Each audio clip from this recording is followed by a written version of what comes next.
directeur général des services de la commune de Genlis, 5000 habitants à proximité de Dijon et de sa métropole.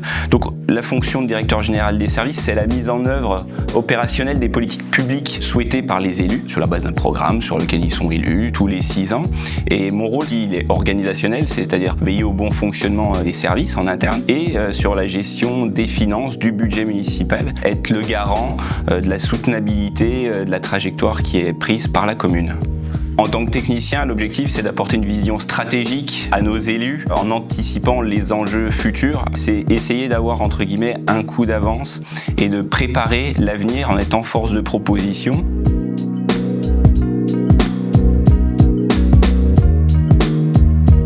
On a un patrimoine qui est assez dense quand même pour une commune de 5000 habitants, qui est vieillissant et qui est en partie énergivore. Et sur le niveau patrimonial, on a une trentaine de sites en gestion, des choses assez classiques, les écoles, les gymnases, les stades.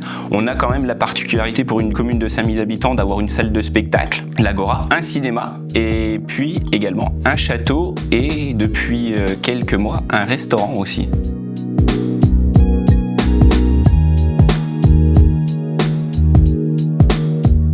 On est à la croisée de 3 exigences. La qualité du service public avec l'image qui est renvoyée par nos sites, la maîtrise financière pour avoir une trajectoire budgétaire soutenable et la responsabilité écologique pour être exemplaire en la matière au niveau du public et du service public. Et si on veut avoir une image positive, une image attractive, il faut qu'on ait quand même des équipements de bonne qualité. La deuxième facette, c'est le côté énergétique et le coût que représente l'entretien de ces équipements-là. Dans nos dépenses courantes, l'énergie, ça représente 1/3 de nos charges.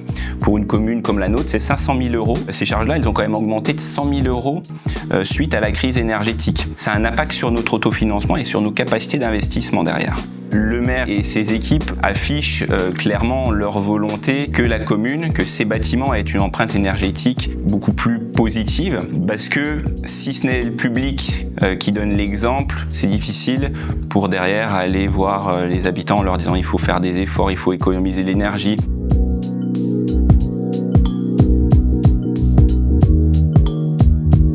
Il y a déjà eu un premier temps où il a fallu qu'on agisse rapidement. On n'a pas hésité à fermer certains sites. Je pense au château qui abritait des bureaux de certaines associations sportives ou culturelles. Voilà, on les a relogés immédiatement sur nos sites pour ne plus avoir à chauffer ce bâtiment-là qui est très énergivore. Et puis, on a aussi réfléchi à améliorer l'occupation de plusieurs équipements. Et en ça, on a créé un pôle social. C'est-à-dire que avant, d'un côté, on avait l'association des Restos du Cœur et du Secours Populaire qui avaient chacun leur site. On a fait des travaux dans un bâtiment qui nous appartenait, on l'a rénové, notamment énergétiquement. Et depuis, on a créé un pôle des solidarités où on abrite ces 2 associations-là.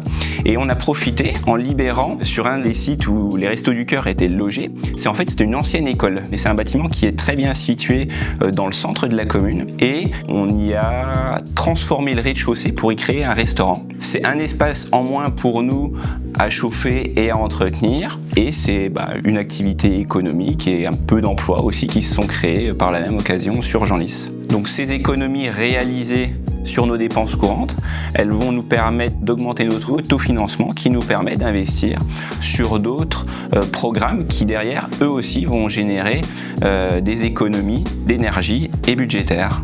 Sur plus long terme maintenant, une fois que l'urgence entre guillemets était passée, c'est de dire il faut qu'on ait une vision sur plusieurs années. Donc notre logique globale, elle est la suivante, c'est moins de mètres carrés inutiles et inutilisés, des bâtiments plus performants et une trajectoire financière et environnementale qui sera plus maîtrisée.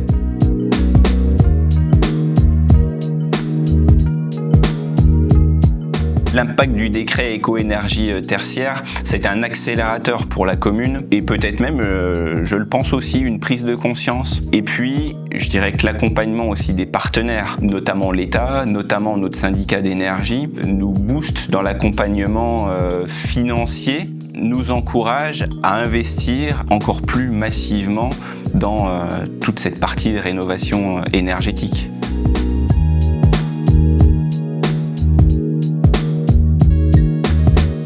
Sur la partie exploitation, je parlais tout à l'heure de notre espace culturel. Avant, ce bâtiment-là, il était chauffé de 7h du matin à 23h à 22 degrés, quelle que soit l'occupation de ces salles. Aujourd'hui, c'est clairement plus possible. Investir dans une GTB va nous permettre d'avoir cette gestion en fonction du planning d'occupation. C'est un bâtiment dont on a renforcé l'occupation, dont on a renforcé l'allocation de salles. Tout ça, c'est vertueux derrière. Et au final, on a un bâtiment qui nous coûte, je dirais, moins cher et qui est de lui-même plus performant sans y avoir fait des travaux de grande ampleur. On a mis en place un plan pluriannuel finalement d'investissement, économie d'énergie. On a fait de l'isolation de toiture, on a fait du parc photovoltaïque, on a fait du relamping LED dans beaucoup de nos salles, notamment une salle de spectacle. Il faut savoir que passer tous les éclairages en LED, c'est une source d'économie assez intéressante et avec un retour sur investissement assez rapide.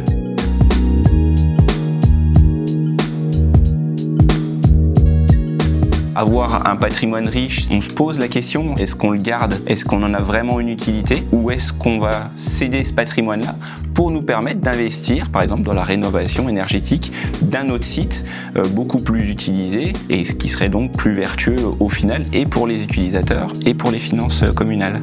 Se poser la question, c'est aussi aller chercher l'avis des habitants. Incontestablement, la question qui va se poser à l'avenir, c'est peut-on gérer autant de sites, nous, communes, seuls ?